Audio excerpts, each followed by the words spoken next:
Hi, Cules. Welcome to a new chapter of the Blaugrana telenovela. Because if FC Barcelona has one thing, besides a crest that carries immense weight and a history that makes you dream, it's the ability to get itself into situations that would make even the Game of Thrones scriptwriter pale. Today, the Camp Nou isn't buzzing with chants or goals from a peak form Lewandowski, but with the echo of a scandal that has everyone in football talking. Yes, ladies and gentlemen, UEFA, led by Alexander Ceferin, seems to have had enough of Barca's financial acrobatics and is sharpening the guillotine to impose a sanction that, according to rumors, could shake the very foundations of the Cule entity. Hold on tight, because this promises more twists than a mountain road. The situation is red hot, and not because of a Clasico. It all started, as usual, with headlines that seem designed to induce tachycardia. Scandal at Camp Nou. UEFA prepares sanction against Barca. And what happened this time? Well, Cules, this isn't the first time Barca and UEFA have clashed, but this time, it's serious. The organization that governs European football, with its president Ceferin looking on from his office in Nyon like a Roman emperor about to decide a gladiator's fate, has put the club's accounts under the microscope. And spoiler alert, they didn't like what they saw. Let's be clear, FC Barcelona has been navigating turbulent financial waters for years. From the days when Bartomeu signed contracts as if money grew on the trees of Park Güell to the famous palancas of Joan Laporta, those masterstrokes that, in theory, saved the club from bankruptcy but which, according to UEFA, look more like accounting tricks that don't hold up. And what are these palancas? For those who are a bit lost, they're essentially sales of club assets, like TV rights or stakes in Barca studios, to generate quick revenue. A bit like selling the living room couch to pay the mortgage. La Liga, which is more lenient, gave the green light to these operations, but UEFA, which sees itself as a strict accountant, said, "Hold on, my friend, it's not that simple." It turns out UEFA doesn't consider this revenue as ordinary income but as profits from the loss of intangible assets. Translation: you can't count this money as if it came from selling LAMINE YAMAL jerseys or Clasico tickets. And that's where the drama begins. Barca, according to sources like The Times and Marca, has breached financial fair play rules for the second consecutive year. Yes, Cules, 2 years in a row. And if you're already freaking out, subscribe to the channel, because what follows is even stronger. UEFA isn't the forgiving type, and after a €500,000 fine in 2023 for a similar accounting error, the organization has decided it won't let anything slide anymore. The looming sanction could be heavy. And we're not just talking about money. The Camp Nou, this stadium that has seen magical nights like the remontada against PSG or Messi's masterclasses, is now in the eye of the storm. UEFA isn't just looking at the numbers, it's also examining the state of the stadium, which is still under construction as if it were a Gothic cathedral that never ends. According to Mundo Deportivo, UEFA inspectors, wearing hard hats, walked through the Spotify Camp Nou to check if the stadium is ready for the Champions League. And beware, this isn't just about aesthetics. UEFA has strict requirements, such as the presidential box and VIP areas being under roof, which, with the current construction, seems more like a dream than a reality. If Barca doesn't get the occupancy certificate from Barcelona City Hall in time, we could be playing at Montjuic until 2026.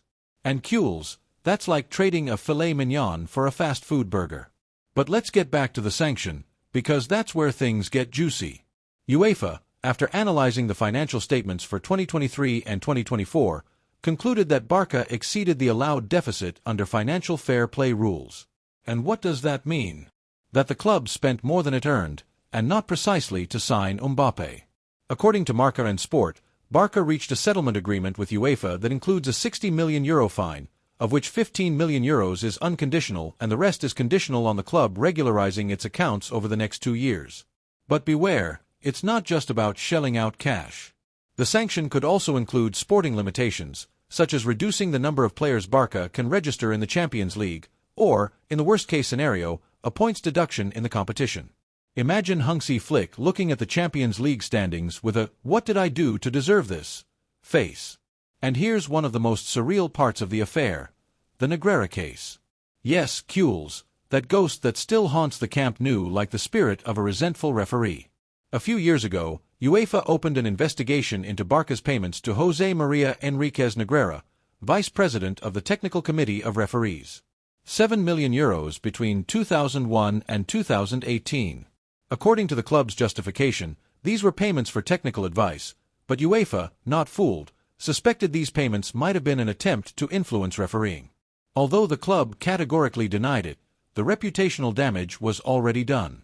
In 2023, two UEFA inspectors, J. Samuel Luba and Miriam Karen, sanctioned Barça with a one-year Champions League ban, but it ultimately didn't materialize. However, the issue lingers, and every time Negreira's name comes up, Cules sweat as if they were in the 93rd minute of a match against Madrid. Now, with this new financial mess, UEFA seems to have said, "Enough, Joan Laporta, don't take us for fools."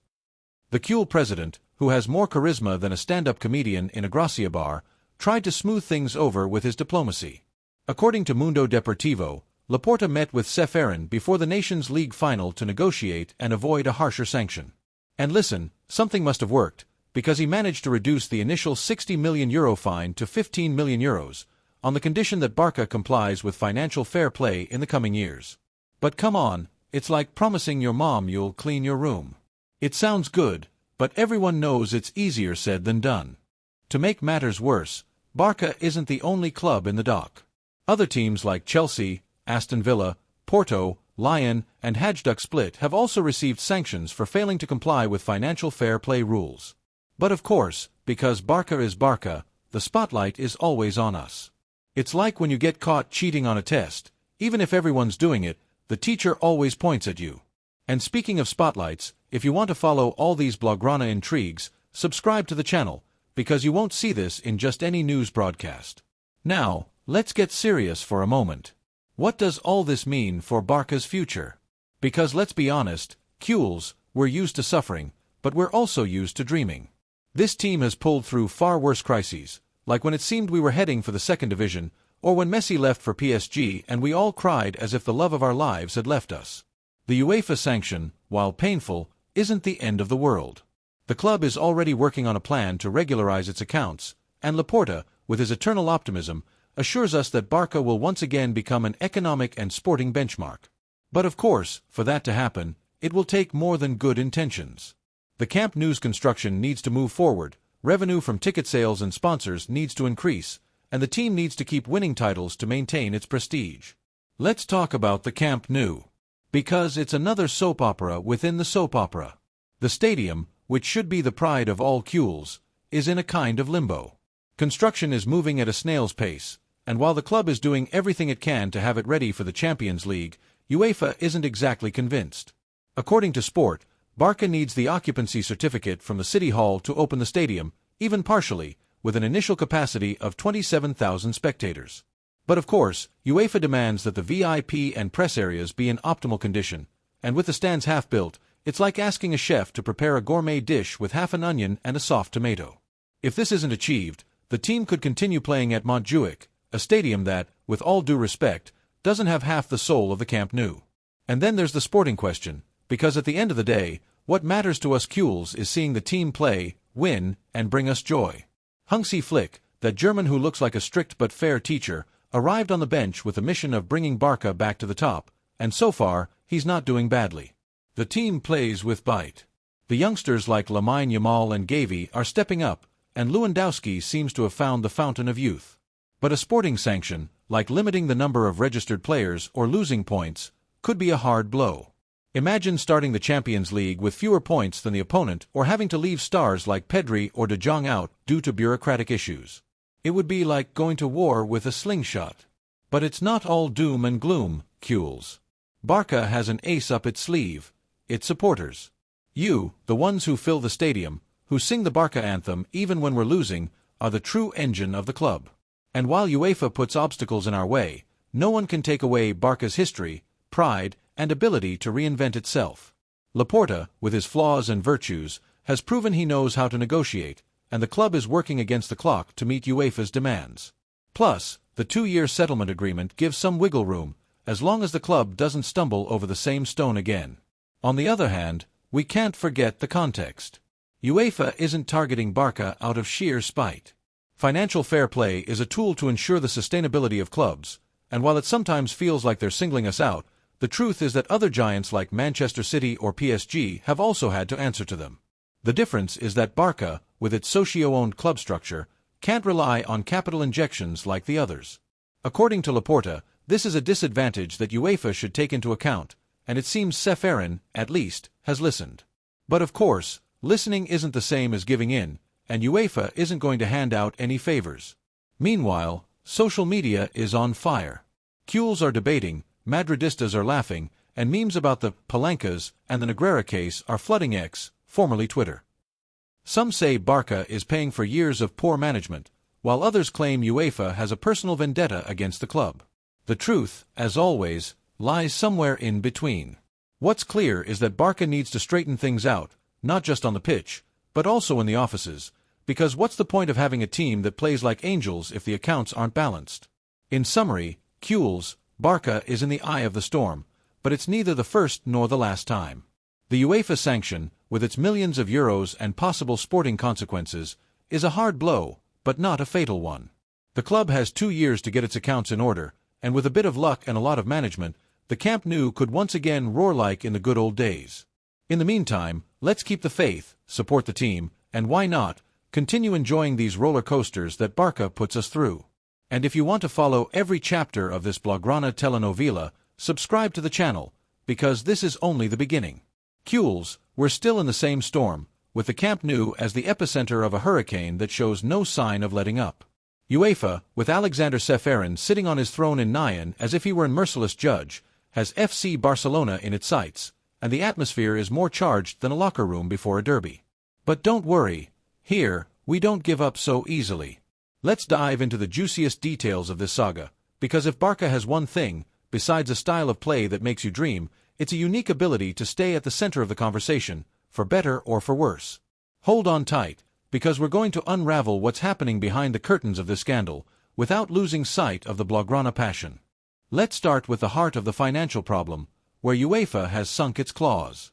Financial fair play, those rules that seem so boring but have Barça backed into a corner, isn't just about numbers on an Excel sheet. It's a system designed to prevent clubs from spending more than they earn, which, in theory, should be as basic as not eating 2 pizzas when you're only hungry for one. But in the world of football, where player contracts, sponsors, and pharaonic projects like the Camp Nou involve astronomical sums, things get complicated. According to sources like AS, UEFA has focused on how Barça accounted for certain operations, particularly Joan Laporta's famous Palancas. These operations, which include selling TV rights and stakes in companies like Barça Studios, were a lifeline during the pandemic, but UEFA now views them with the same suspicion as a teacher catching you checking your phone during an exam. The issue is that, for UEFA, these palancas aren't ordinary revenue but extraordinary moves that can't be used to justify a healthy long-term balance sheet. It's like trying to convince your bank that you're solvent because you sold your car, but you don't have a steady income. Barça, in its defense, argues that these operations were necessary to survive an unprecedented economic crisis, with empty stadiums and sponsors vanishing like smoke. But UEFA, not exactly known for its empathy, has said the rules are the rules, and Barça has exceeded the allowed deficit limit, not once, but twice in a row. This isn't just a slap on the wrist, it's a serious warning that the club must change its ways if it doesn't want UEFA to cut off its European lifeline. And speaking of Europe, here's another detail that makes Cules' hearts race: the Champions League.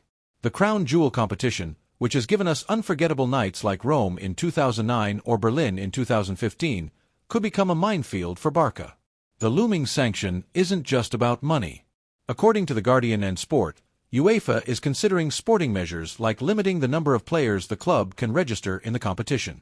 Imagine Hansi Flick with his tactical notebook, having to choose between leaving out a star like Rafinha or a La Masia youth like Kubarsi because the quota is restricted. It would be like asking a chef to cook a banquet with half the ingredients. And if that weren't enough, there's also talk of a possible points deduction in the group stage, something that could turn every match into a final from the first minute.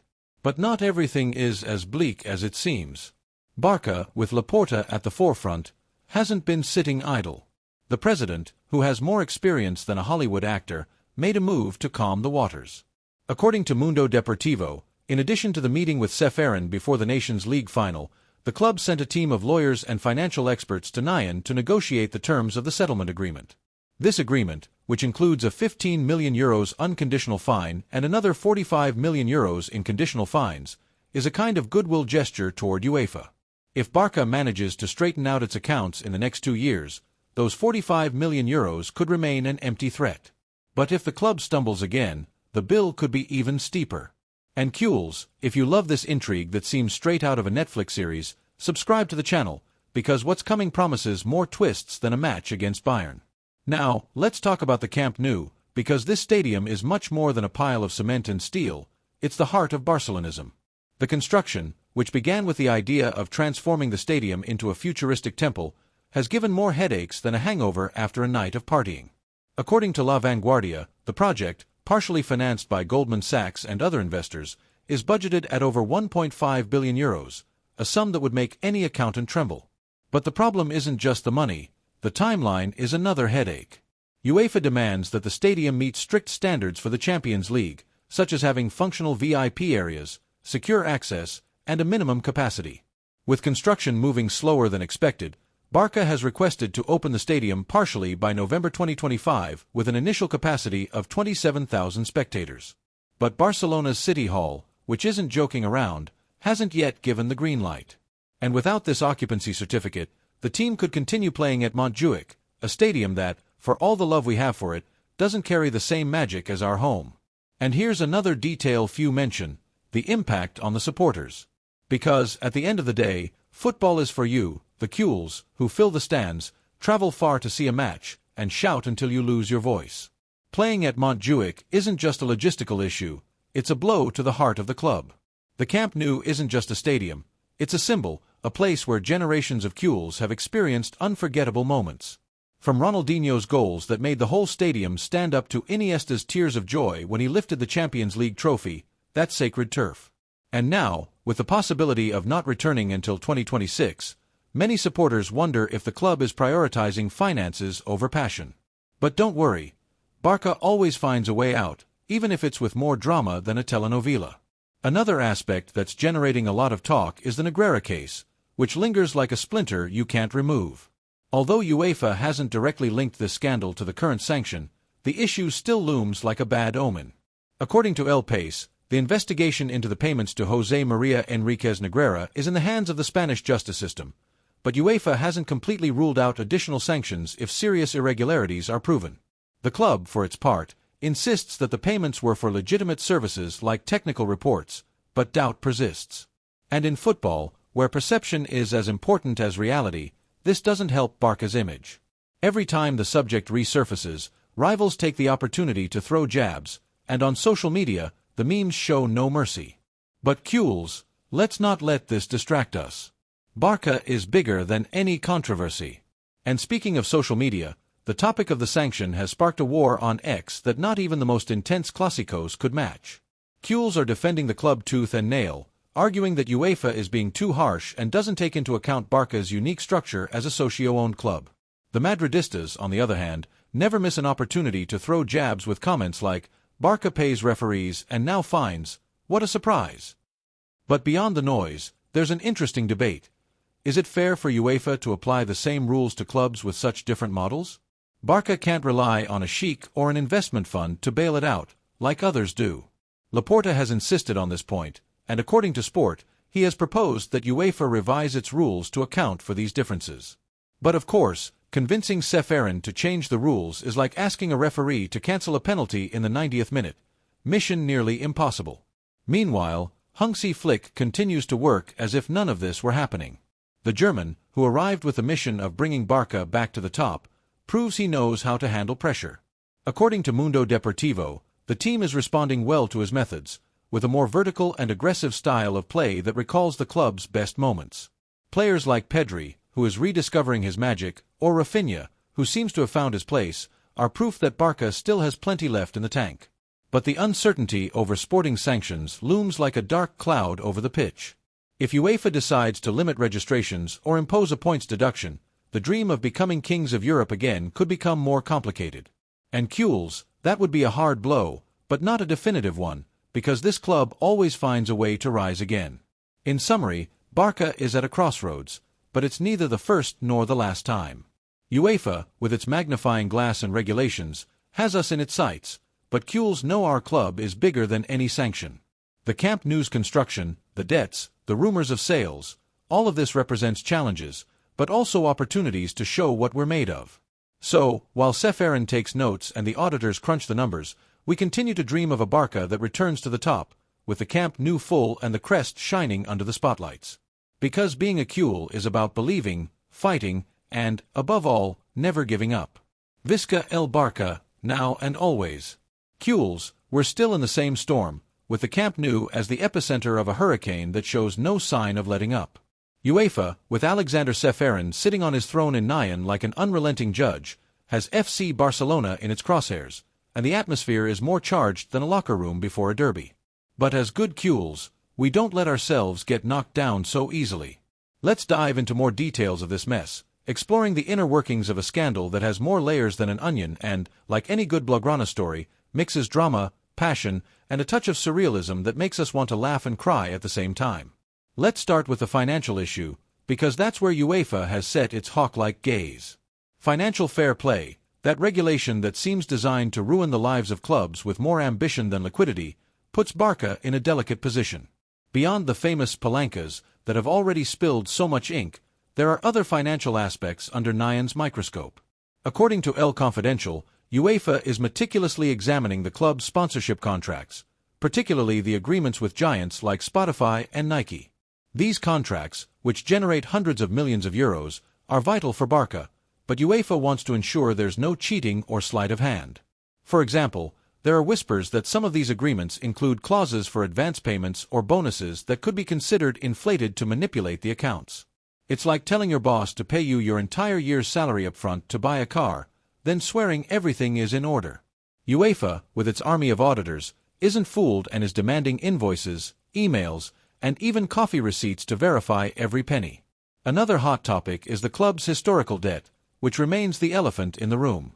According to Forbes, Barça is burdened with a debt of over 1 billion euros, a figure more terrifying than a last-minute penalty against Madrid. Much of this debt stems from the Josep Maria Bartomeu era, when the club spent as if there were no tomorrow, recruiting players at exorbitant prices and signing contracts with salaries that would make an oil magnate blush. The current management, led by Laporta, has attempted to reduce this burden, but it's not as easy as it seems. Payments to creditors like Goldman Sachs, which finance the Camp Nou renovations, are a constant pressure, and UEFA is watching closely to ensure the club isn't using future revenue to plug current holes. It's a financial juggling act that requires more precision than a prime Xavi pass. And speaking of the Camp Nou renovations, here's another chapter that deserves its own series. The Spotify Camp Nou project, which promised to transform the stadium into a modern marvel, is progressing, but not without hiccups.